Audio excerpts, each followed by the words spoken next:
Hello အားလုံးပဲမင်္ဂလာပါဒီကောင်းစင်မှာပြောထားသလိုမျိုးပဲ design ရိုးရိုးတွေကနေပြီးတော့ design ဆန်းလေးဘယ်လိုလုပ်မလဲပေါ့နော်ဆိုတော့အမမနေ့တုန်းကဒီမိုလေးကိုသုံးပြီးတော့ပေါ့နော်ဒီမိုလေးကိုသုံးပြီးတော့အမနကလောင်းထားတယ်ဒီဟာလေးပေါ့နော်ဒီ queen လေးရယ်နောက်အလေကဒီဖြူလေးရယ်ပေါ့နော်ဆိုပြီးတော့လောင်းထားရယ်ဆိုတော့ပုံမှန်ပေါ့နော်ပုံမှန်ဆိုလို့ရှိရင်ဒီနကကိုဒီနကဖြစ်လာအောင်ပေါ့နော်ဘယ်လိုတည်မလဲဆိုလို့ရှိရင်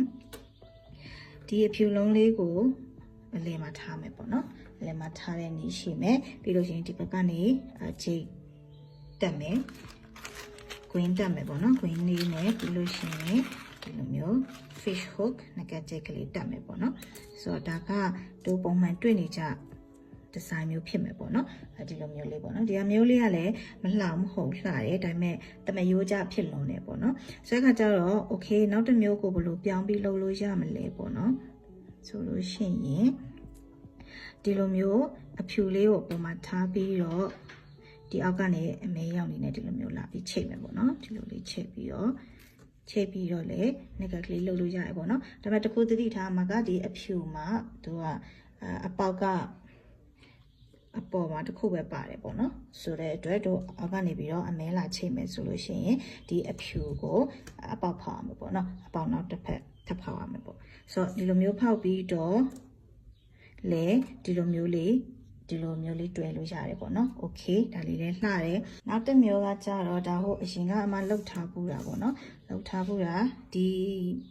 ရွှေရောင်နေရာမှာအခုကအဖြူအနေနဲ့လှုပ်ထားပါတော့ဆိုတော့အရင်တော့ကလှုပ်ခဲ့ဘူးတဲ့ဒီဇိုင်းတစ်ခုမှာအမကဒီ queen လေးကိုတုံထားရပေါ့နော်ဒီ queen ကိုတုံထားတယ်တုံပြီးတော့ဒီလိုမျိုးလေးလှုပ်ထားရပေါ့နော်โอเคဒီဟာလေးကလည်းဒါဒီဇိုင်းတစ်မျိုးအနေနဲ့ရတယ်ပေါ့နော်နောက်တစ်ခုက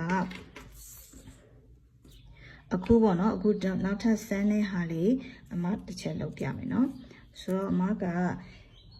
ဒီလိုမျိုးဒါကိုအခြေခံပြီးတော့ဟလာအခုဒီမှာဆိုရင်ဒီ queen တုံးထားရပေါ့နော်ဆိုတော့ဒီ queen မဟုတ်ဘဲနဲ့မှတခြားဟာကိုအစားထိုးပြီးတော့တုံးမယ်ပေါ့နော်ဆိုတဲ့ချိန်ကျတော့အမမှာဒီလိုမျိုးဂျာဆက် queen လေးတွေရှိရပေါ့နော်ဒါ connector ring လို့ခေါ်တယ်ဆိုတော့ဒီဟာလေးကိုအမတုံးမယ်ပေါ့နော်ဆိုတော့သူကဒီဟာနဲ့ size က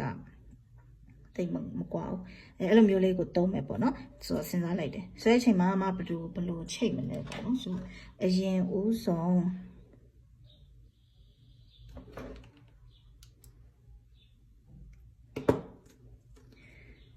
ဒီအဖြူကို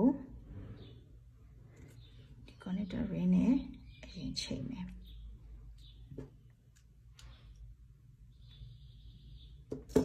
โอเค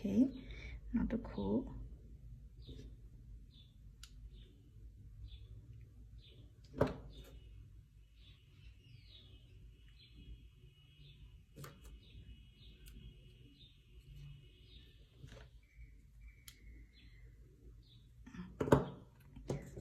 โอเคဒီလိုမျိုးချိတ်တယ်ပေါ့နော်ဆိုလို့ရှိရင်ဒီလောက်ခဲ့ဘူးတယ်ပုံစံရဆိုလို့ရှိရင်ဒီလိုလေးချိတ်တယ်ပြီးရင်ဒီအမဲနဲ့ဒီလိုမျိုးအောက်ကနေလာချိတ်လို့ရတယ်ပေါ့နော်ဒါဒီဇိုင်းနောက်တစ်မျိုးဖြစ်သွားမယ်ပေါ့နော်ဆိုတော့မဟုတ်ရင်ဒါကိုအလယ်မှာထားလိုက်ရတယ်ဒီလိုမျိုးအကုန်လုံးဒီအလယ်မှာထားလိုက်မယ်ပြီးရင်ဒီအမဲနဲ့ချိတ်လိုက်မယ်ပေါ့နော်โอเคဒီလိုမျိုးဆိုလို့ရှိရင်လည်းနောက်ဒီဇိုင်းတစ်မျိုးရမယ်ပေါ့နော်โอเคနောက်တစ်ခုကမာကဘယ်လိုလေးလုပ်ချင်လဲဆို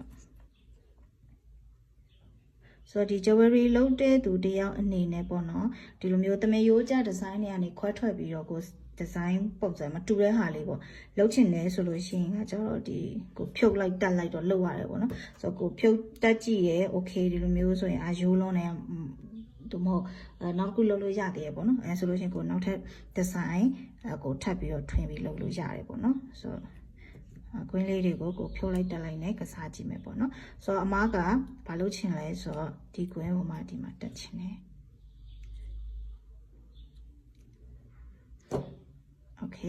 ဒီလိုမျိုးဖြစ်သွားမယ်ပေါ့နော်ဒီလိုမျိုးဖြစ်သွားပြီးရဲ့ချိန်မှာဒီရိုးဟလာ fish hook နဲ့ဒီမှာလာပြီးတော့ချိန်လိုက်လို့ရပြီပေါ့နော်မဟုတ်ဘူးဆိုလို့ရှိရင်အမမှာဒီလိုမျိုးငကချိတ်ကလေးရှိရပေါ့နော်ဆိုတော့အမဒီချိတ်ကိုသုံးမယ်ဆိုလို့ရှိရင်ကိုင်းမယ်သူကဒီမှာအပေါက်ပါပြီးသားကလာပြီးတော့ချိန်လိုက်ရုံပဲပေါ့နော်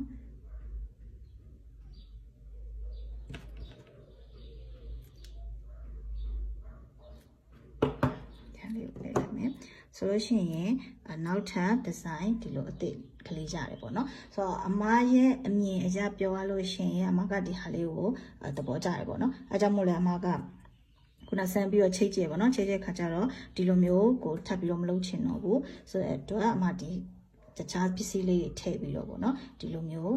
ငကကလေးကိုဖန်တီးလိုက်တယ်ပေါ့နော်ဆိုတော့ဒါဟိုဒီ design အစမ်းလေးတွေဖန်တီးခြင်းတဲ့သူတွေအတွက် idea ရအောင်လို့ပေါ့နော်ဘယ်လိုမျိုးကိုစမ်းသစ်ရမလဲဆိုတဲ့ idea ရအောင်လို့တစ်ချက်မှလုပ်ပြတာပေါ့နော်ဒါနောက်တစ်ခုချိန်မယ်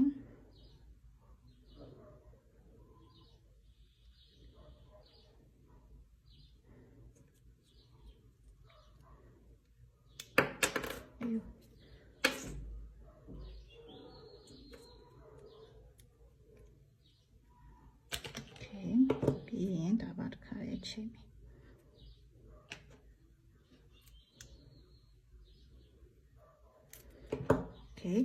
ဆိုတော့ဒီလိုမျိုးပေါ့နော်ဒီလိုမျိုးဒီ reason ပေါ့ reason ဒီအမဲလေးနဲ့ဒီအဖြူလေးနဲ့ဘယ်လိုရအောင်လုပ်ရမလဲဆိုတော့အမတင်တဲ့ဗီဒီယိုတွေမှာကိုအမတင်ပြထားပေးပြီပေါ့နော်ဆိုတဲ့အခါကျတော့ပြီးရင်ကို design ကိုဘယ်လိုဖန်တီးရမလဲဒါတစ်ချက်လုပ်ပြပါပေါ့နော်ဆိုတော့ဒီဟာလေးရပြီပြီးရင်ဒီငကနောက်ပိတ်လေးထည့်မယ်ပေါ့နော်